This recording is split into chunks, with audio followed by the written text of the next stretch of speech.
Selon une étude menée par l'école américaine Harvard, environ 10 à 17% des hommes sont sujets à la au moins une fois dans leur vie.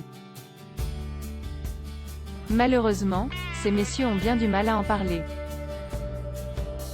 Conséquence, il est parfois plus difficile pour eux de trouver des traitements adaptés. Ainsi, vous pouvez détecter plus facilement les signes qui montrent que votre partenaire peut souffrir d'une.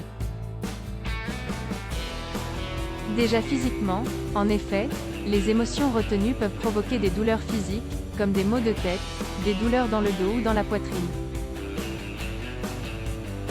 Un changement de poids très conséquent peut également. Vous pouvez également surveiller son degré d'intérêt pour certaines activités, comme son travail ou encore, les loisirs. Un désintérêt profond peut se manifester et peut traduire. Un homme dépressif peut également montrer à son entourage à quel point il est fatigué.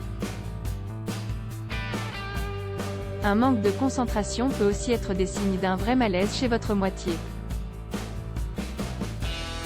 Il ne faut pas hésiter à demander à votre partenaire ce qu'il ressent.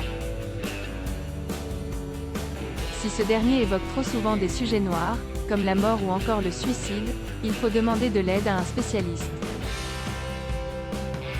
Les hommes prennent en réalité plus de risques. Il faut savoir également qu'un homme en va vouloir provoquer certains conflits avec son entourage. Dans une étude américaine récente, on a découvert qu'il n'existe pas de fossé entre le nombre de suicides commis par les femmes et les hommes.